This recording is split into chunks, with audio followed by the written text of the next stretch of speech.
कारुण्य रूपम करुणाकारम तन श्रीरामचंद्रम शरणम प्रपद्ये। आजच्या या श्लोकाप्रमाणे प्रभू श्रीराम यांच्या चरणी वंदन करून या व्हिडिओला आपण सुरुवात करत आहोत।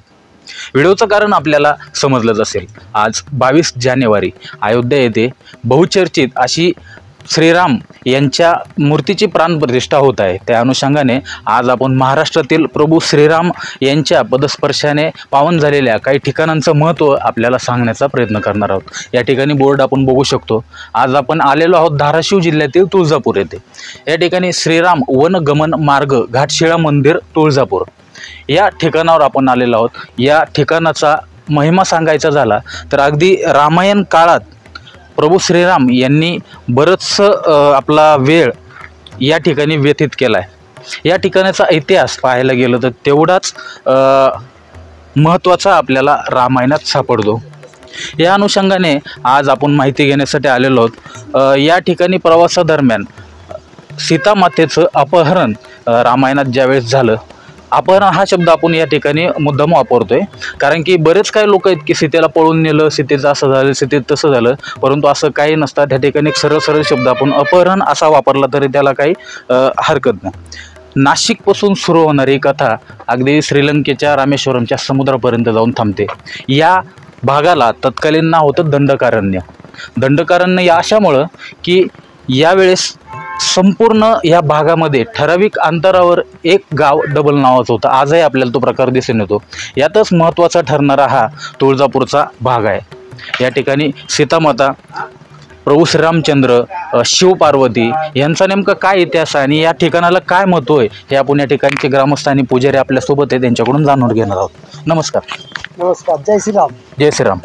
आज आपण तुमच्या तुळजापुरात आलोय, घाटशिळ या ठिकाणावर आपण थांबलोय। त्या घाटशिळाचं महत्त्व सांगताना नेमकं प्रामुख्याने कुठल्या कुठल्या गोष्टी आपण आज आपल्या दर्शकांना सांगू शकतो? आज संपूर्ण भारतामध्ये रामलल्लाचं ज्या अयोध्येमध्ये प्राणप्रतिष्ठा झालेली आहे, संपूर्ण भारत एक वर्षामध्ये पुन्हा दुसऱ्यांदा दिवाळी मोठ्या प्रमाणावर साजरी करत आहे। हा योगायोग आहे। ज्यावेळेस तुळजापूर श्रीरामचंद्र यांचा उल्लेख येतो त्यावेळी ज्या भागात म्हणजे आपण ज्या मागच्या बाजूला आपण पाहत आहोत हे घाटशिळा मंदिर आहे। याच मंदिराच्या ठिकाणी देवी पार्वती देवी आणि प्रभू रामचंद्र यांची भेट झालेली आहे। ही जी कथा आहे ही 7170 वर्षापूर्वी घडलेली कथा आहे। ही काल्पनिक वगैरे नाही आहे, तर रामायण वाल्मिकी रामायणामध्ये ही जी कथा आहे ही नमूद आहे। त्या कथेची सुरुवात अशी होते, प्रभू रामचंद्र ज्यावेळेस आपला 14 वर्षाचा वनवास भोगण्यासाठी निघाले आणि ज्यावेळेस ते नाशिक, आताचं जे नाशिक महाराष्ट्रामध्ये आहे या ठिकाणी आल्यानंतर बरोबर सीतामाता होत्या, लक्ष्मण होते आणि स्वतः रामचंद्र। आणि ज्यावेळेस देवीनं ते मारीचे राक्षस जे आहे त्यानं जे हरिणाचं रूप घेतलेलं आहे आणि ही कथा आपल्याला सगळी माहीत आहे, ती त्या कथेकडनं वळता या ठिकाणाहून रावणाने ज्यावेळेस देवीचे अपहरण केलं, रावणाने घेऊन गेला, त्यावेळी त्या ठिकाणी प्रभू रामचंद्र आणि लक्ष्मण नव्हते। आणि ज्यावेळेस परत आले पाहतात तर आपल्या कुटीमध्ये सीतामाता नाही आहे आणि सांगितलं तर होतं की तुम्ही बाहेर यायचं नाही। हे सर्व आपणाला माहीत आहे।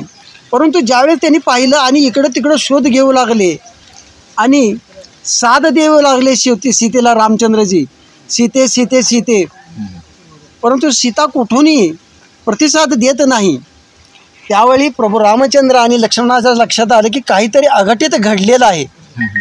मग या ठिकाणी त्या ठिकाणी शोध घेत असताना जखमी अवस्थेमध्ये जटायू पडलेले त्यांना दिसले। त्यावेळी प्रभू रामचंद्र गेले आणि जटायूचं जे सर आहे जे आपलं मुंडी आहे ती आपल्या मांडीवरती घेतली आणि पाहिलं तर त्यांचे पंख वगैरे छाटलेले होते जटायूचे. त्याने प्रभू रामचंद्रांना जी कथा त्या ठिकाणी घडली, रामचंद्र गेल्यानंतर जे तिथं घडलं ते जटायूनं रामाला सांगितलं आणि सांगितलं की सीतेला रावणाने या बाजूला घेऊन पळून गेलेला आहे. त्यावेळी जटायू हा गतप्राण झाला ही कथा सांगून. त्यावेळी रामचंद्रांनी जटायूचे त्या ठिकाणी पूर्ण क्रियाक्रम केलं आणि सांगितल्याप्रमाणे रामचंद्र आणि लक्ष्मण निघाले सीता शोधार्थ. ज्यावेळी आपण या ठिकाणी बसलेलो आहोत, या ठिकाणी प्रभू रामचंद्र आणि लक्ष्मण आले आणि योगायोगाने त्याच वेळी हे सर्व दृश्य जे आहे की देवी पार्वती आणि शंभू महादेव हे कैलास पर्वतावरती बसून पाहत होते. त्यावेळी पार्वती देवीच्या मनामध्ये एक प्रश्न उत्पन्न झाला. त्यांनी तो प्रश्न शंभू महादेवास विचारला की महादेवजी, आपण तर म्हणता प्रभू रामचंद्रांना या जगत उद्धारासाठी अवतार घेऊन या भूतलावरती जावं लागलं, तर मी तर पाहते की एक स्त्री सीता जिच्या वियोगाने प्रभू रामचंद्र एवढे दुःखी झालेले आहेत आणि पानं फुलं झाडं वेली सीता सीता सीता म्हणून कवटाळत आहेत. जो व्यक्ती एका महिलेच्या वियोगानं एवढा व्यथित झालेला आहे तो जगत उद्धार कसा करू शकेल? आणि आपण तर म्हणता त्याला जगत उद्धारासाठी पाठवलेलं आहे, हे काय मला पटलेलं नाही. त्यावेळी शंभू महादेवांनी सांगितलं की प्रभू रामचंद्र जे आहेत हे विष्णूचा अवतार असून त्यांच्यावरती जगत उद्धाराचं जे कार्य दिलेलं आहे ते निर्विकारपणे ते पार पाडणारच आहेत आणि त्याची सुरुवात झालेली आहे, ती इथून पुढे ते करणार आहेत. त्यावेळी देवी पार्वती म्हणाली, मला तुमच्या बोलण्यावरती काही विश्वास नाही आहे, तर मी प्रभू रामचंद्रांची परीक्षा घेणार. त्यावेळी पार्वती देवी, आपण ज्या ठिकाणी आता बसलेलो आहोत ते घाटशिळा मंदिर, या ठिकाणी प्रभू रामचंद्र आणि देवीची भेट झाली. त्यावेळी पार्वती देवी येताना आपला पार्वती वेशात न येता सीता मातेचं त्यांनी पूर्ण जे आपलं जे वेषांतर केलेलं आहे आणि प्रभू रामचंद्रासमोर हजर झालेले आहेत. त्यावेळी सीता माते प्रभू रामचंद्रास म्हणतात की प्रभू, आपण मला इकडं तिकडं कुठं शोधत आहात? मी तर तुमच्या समोर आहे. आपल्यावरती जी जबाबदारी दिलेली आहे ती इथून पुढं आपण पार करू, पूर्ण करू आणि आपलं आयुष्य जे आहे ते सुख समाधान आणि आनंदात व्यतीत करूया. प्रभू रामचंद्रांनी एक वेळ पूर्ण त्या देवीकडे पाहिलं आणि हात जोडले, नमस्कार केला आणि म्हणाले, आपण तर या दंडकारण्यामध्ये राहणाऱ्या देवी असून आपण तू का आई, म्हणजे आपण इथं का आलात? त्यावेळी देवी पार्वतीनं ओळखलं की प्रभू रामचंद्रांनी त्यांच्या दिव्य दृष्टीनं आपल्याला ओळखलेलं आहे.